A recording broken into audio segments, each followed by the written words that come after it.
Hello. Hello, Evan Tricks. My second piece is going to be just as sexy as that Fiona George was. It's really good. Thank you to Crush Bar.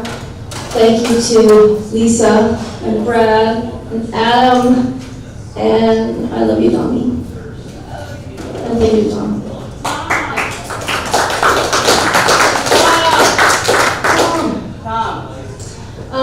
I thought I would read a couple of pieces that I wrote for Nailed magazine. The first one is not sexy because it's about death.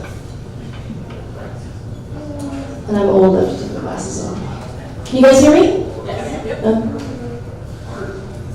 So they do this, if you don't know already, they do this thing called Death Watch, and it's all short essays about death.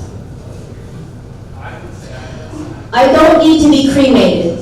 My ashes are scattered every day. Skin cells, hair, eyelashes. What I'd really like is to be devoured by wolves. Yes, after I'm already dead. I don't know why I chose wolves. Any animal will do. Any animal that feels pleasure sinking its teeth into food. Yes, I know I'm a vegetarian. And yes, I know there's that other, less romantic aspect to being devoured by wolves. I know what happens to food after it's digested. But some of me would be taken up by the wolf and run through its blood. Some part of me would fly on the wings of industrious crows. Every night when I come home from work, my ecstatic to see me Chihuahua Nicholas licks my face for 20 minutes. He smears his hot, stink dog breath tongue across my cheeks and tastes my ashes. He licks right up my nose. I know that's gross, but he loves me, and I don't want to be rude. Lying in her hospice bed at the end of her life, small sips of breath, her arms bruised, eggplant black all up and down from old IVs. Noni said, "It takes so long to die." Noni was cremated. My best friend Christopher, who died when I was a kid, I think he was cremated. If I touched my tongue to their ashes and swallowed, maybe a tiny bit of them would be taken up in me. How long could I keep them? Noni, Christopher, Mama, Papa. My lovely old long-gone Chihuahua Jose. If I could, I would taste them all. Yes, I know I'm a vegetarian. If I could, I would take them up in me and hold on so that when I die, all of them will still be there to scatter with me to the wind.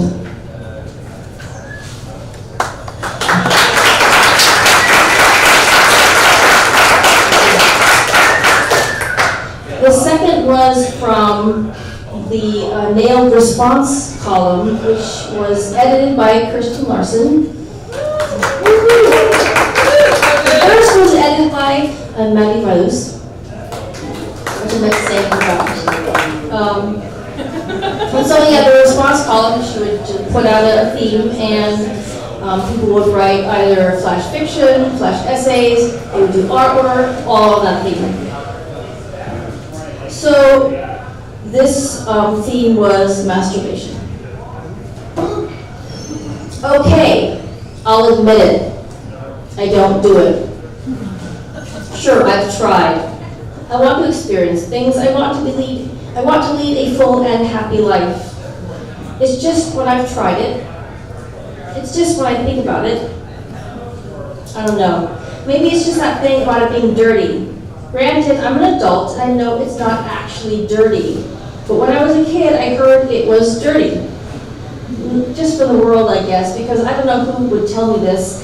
No one in my family was weird about sex except for me. It all seemed too gross. I remember as a kid telling my mom I would never have sex.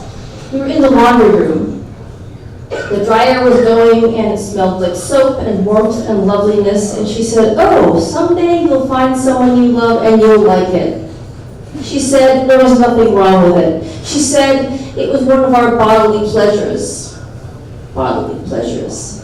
That phrase grossed me out more than anything.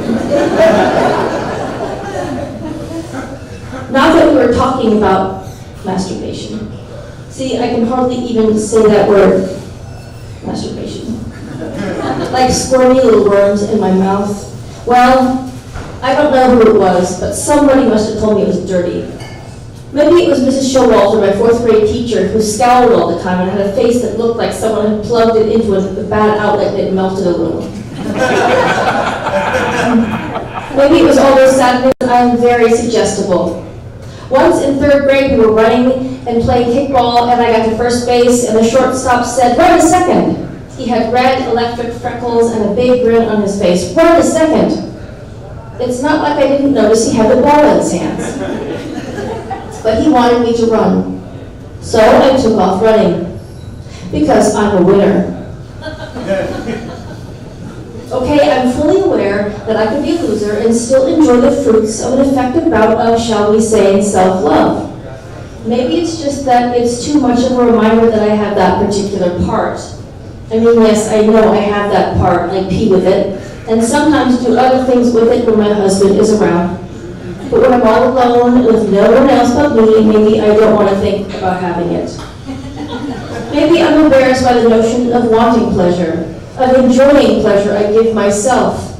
I mean, how egotistical is that? Well, okay, that doesn't make sense because I'm plenty happy stuffing my face full of bread and cheese. Eating healthy food is just as self-indulgent as, well, shall we say, anything else. I guess to me, masturbation is like eating a bowl full of celery.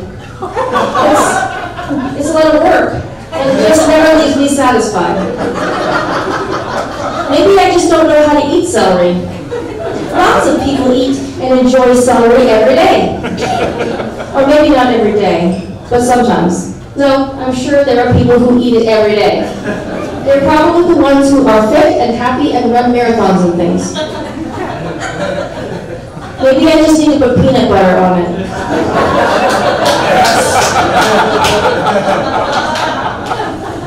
Do you know what I really love? Stuffing. I'm talking the traditional kind of stuffing with onion and sage. Stuffing has plenty of celery in it, but the thing about that celery is that it's been cooked to death in loads of butter. All this talk is making me hungry. You could interpret that in some metaphorical way, but you'd probably be wrong.